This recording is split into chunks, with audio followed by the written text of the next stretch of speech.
Good morning everyone. आज हम लोग हिंदी में आवाज़ों के बारे में जानेंगे, यानी कि साउंड।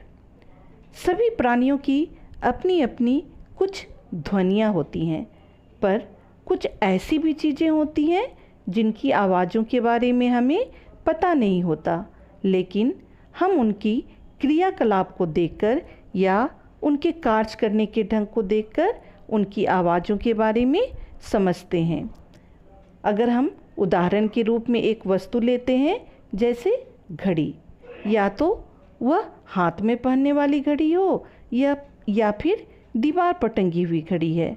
आप देखोगे कि हाथ में पहनने वाली घड़ी में आपको आवाज़ उतनी सुनाई नहीं देती है, लेकिन दीवार पर टंगी हुई चलती हुई घड़ी को आप ध्यान से सुनोगे तो एक आवाज़ आपको सुनाई देगी, और वह आवाज़ कैसी होगी? टिक टिक। यानी हम कह सकते हैं कि घड़ी की आवाज़ कैसी होती है? टिक टिक। क्या आपने कभी बूंद बूंद बकेट में गिरते हुए पानी की आवाज़ पर ध्यान दिया है? नहीं ना? तो आप कभी ध्यान दोगे, बूंद बूंद बकेट में गिरते हुए पानी की आवाज़ आपको कैसी सुनाई देगी? टप टप।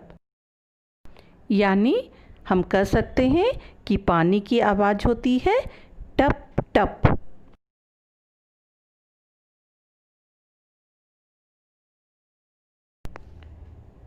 बच्चों, आप सभी स्कूल तो जाते ही होंगे और आपका स्कूल एक डिसिप्लिन के साथ भी चलता होगा, अर्थात यहाँ पर आपकी टाइमिंग सबसे ज़्यादा महत्व रखती है, चाहे वह सब्जेक्ट वाइज आपकी पढ़ाई की रूटीन हो या फिर रिसेस की।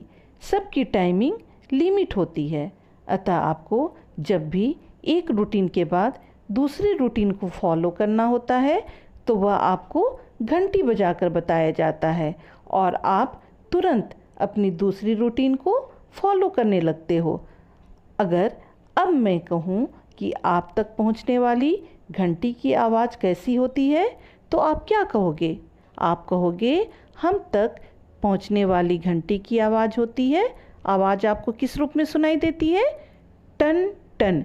यानी हम कह सकते हैं कि घंटी की आवाज़ होती है टन टन। अगर मैं कहूँ कि आपको कौन सा मौसम सबसे ज़्यादा पसंद है, तो कोई कहेगा मुझे जाड़ी की ऋतु बहुत अच्छी लगती है, तो किसी को बसंत की ऋतु बहुत अच्छी लगती है, और कोई यह कहेगा कि मुझे तो बारिश में भीगना बहुत पसंद है, इसलिए उसे वर्षा ऋतु सबसे ज़्यादा अच्छी लगती है। अब मैं कहूँ कि क्या आपने कभी बरसते हुए पानी की आवाज़ सुनी है या उस पर ध्यान दिया है? तो बरसते हुए पानी की आवाज़ होती है झम झम। यानी हम कह सकते हैं कि अब वर्षा की आवाज़ है झम झम। आप सभी के घर में माँ, दादी, नानी, चाची, हर कोई के हाथ में आपने चूड़ी देखा होगा। ये रंग बिरंगी चूड़ियाँ हमें बहुत ही अच्छी लगती हैं। कभी कभी छोटी बच्चियाँ भी अपनी माँ की नकल करते हुए हाथों में चूड़ियाँ पहनकर डांस करने लगती हैं। उस समय इन चूड़ियों की आवाज़ हमें बहुत ही मधुर सुनाई देती है। तो अगर मैं आपसे पूछूं कि इन चूड़ियों की आवाज़ कैसी होती है, तो आप क्या कहेंगे? खन खन। यानी चूड़ी की आवाज़ होती है खन खन। आप सभी गर्मी की छुट्टियों में अपनी दादी या नानी से मिलने जाते होंगे। इस दौरान आप अब रेलगाड़ी पर बैठकर यात्रा करते होंगे। आप जब भी प्लेटफॉर्म पर पहुंचते होंगे तो रेलगाड़ी जब आपके पास आती है तो आप उसे देखते ही खुश हो जाते हो। लेकिन आपने क्या कभी ध्यान दिया है कि आपके पास पहुंचने वाली रेलगाड़ी किस आवाज़ में आपके पास पहुंचती है?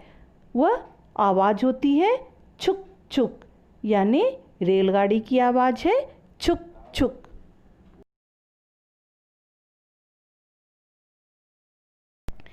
जब वर्षा ऋतु में काले बादल आकाश पर छा जाते हैं तो हम यह समझ जाते हैं कि अब तो घनघोर बारिश होगी। और बारिश होने के पहले बादलों के ज़ोर ज़ोर से गड़गड़ाने की भी आवाज़ होती है, तो हम कहेंगे कि बादल गरजती है, यानी बादल की आवाज़ है गरजना।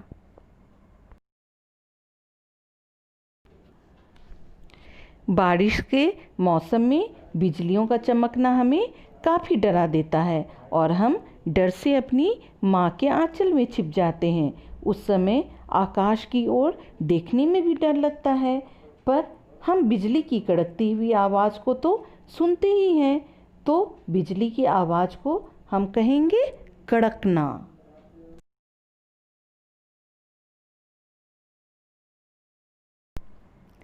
जब सुबह हम टहलने के लिए निकलते हैं तो सुबह की शीतल और ठंडी हवा हमें बहुत ही अच्छी लगती है। हम इस हवा के स्पर्श को महसूस करते हैं और जब ये हवा तेज चलने लगती है तो हमें सर सर की आवाज़ सुनाई देती है। तो हवा की आवाज़ कैसी होती है? Sir sir.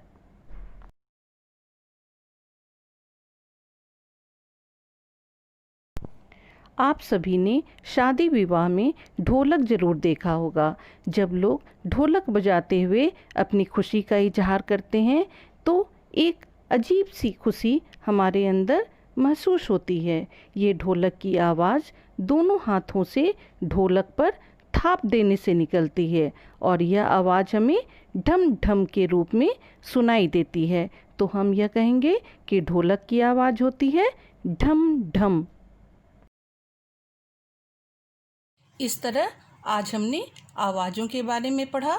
मैंने इसे कॉपी में भी लिखा है, आप भी एक बार मेरे साथ देख लीजिए और साथ में बोलिए। घड़ी, टिक टिक। पानी, टप टप। घंटी, टन टन।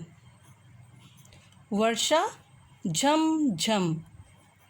चूड़ी, खन खन। रेलगाड़ी, छुक छुक। बादल, गरजना। बिजली, कड़कना। हवा, सर सर। और ढोलक, ढम ढम। तो आप इसे याद कर लोगे और अपनी क्लास वर्क कॉपी में भी लिखोगे। Thank you.